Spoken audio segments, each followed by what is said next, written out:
बाढ़ का जिम्मेदार कौन? कैसे डूब गई आधी दिल्ली?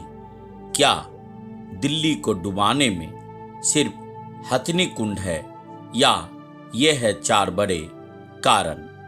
नमस्कार, आप देख रहे वी न्यूज 24 और मैं हूं दीपक कुमार। उत्तर भारत में पिछले दिनों से हो रही लगातार बारिश के चलते दिल्ली में हाहाकार मच गया है।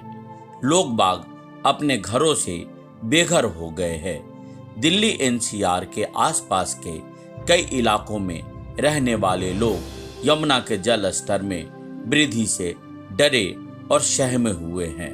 हालात ये है कि राजघाट से लेकर लाल किला आईटीओ तक जलमग्न हो चुका है।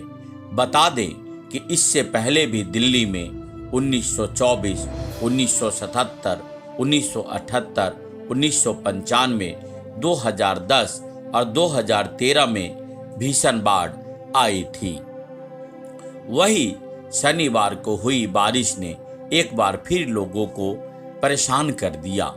जहां एक और दिल्ली के लोग बाढ़ जैसी हालात से जूझ रहे हैं, तो दूसरी ओर वही दिल्ली सरकार और अधिकारी एक दूसरे को इसके लिए जिम्मेदार ठहरा रहे हैं और अपना अपना पल्ला झाड़ रहे हैं। दिल्ली सरकार के मंत्री सौरभ भारद्वाज ने तो बीजेपी को ही इसका जिम्मेदार ठहरा दिया।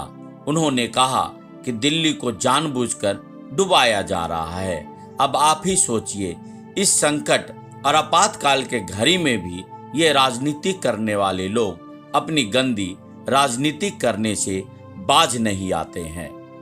यमुना का जल स्तर बढ़ने से बाढ़ जैसी स्थिति उत्पन्न हो गई है। राजधानी दिल्ली के अलग अलग इलाकों में 18 से ज्यादा एनडीआरएफ की टीमें काम कर रही है। अब तक 400 से ज्यादा लोगों को रेस्क्यू किया गया है। ऐसे में एक सवाल सामने आता है कि क्या दिल्ली में इसके हालात के पीछे एक हथनी कुंड ही जिम्मेदार है? तो आइए इसे विस्तार से समझते हैं। दिल्ली के डुबाने के ये 4 बड़े कारण।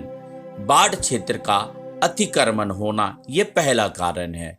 विशेषज्ञों के अनुसार दिल्ली में बाढ़ संकट के मुख्य कारण बाढ़ क्षेत्र में अतिक्रमण करना है।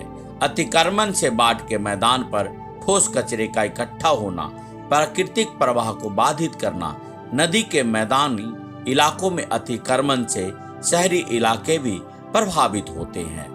मीडिया रिपोर्ट के अनुसार अतिक्रमण से हथनी कुंड बैराज से छोड़े गए पानी को दिल्ली तक पहुंचने में बहुत ही कम समय लगा। पहले नदियों में 5 से 10 किलोमीटर बड़े चौड़े बाढ़ के मैदान हुआ करते थे, जिसमें पानी दूर तक फैल जाता था।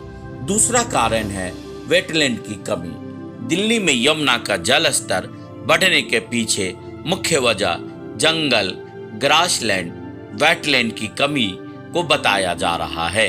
मीडिया रिपोर्ट के अनुसार centre for environment management of degraded ecosystem के निर्देशक CR बीबू बताते हैं कि पहले पानी रोकने के लिए ग्रासलैंड और वेटलैंड खूब होते थे।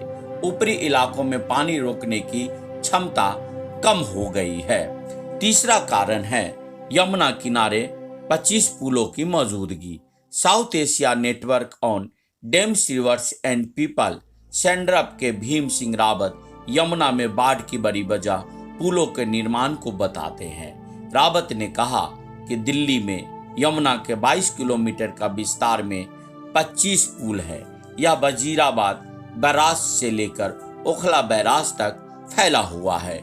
पुल के निर्माण को लेकर नदियों को भी रोका जाता है। और आखिर में सबसे जो चौथा जो कारण है वो मेंटेनेंस का नहीं होना।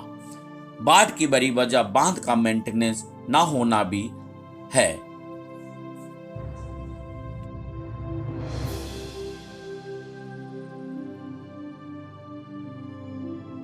अगर आप ये वीडियो YouTube पर देख रहे हैं तो हमारे चैनल को सब्सक्राइब करें और बेल आइकन को दबाना ना भूलें। अगर आप Facebook पर ये वीडियो देख रहे हैं तो हमारे पेज को लाइक करें।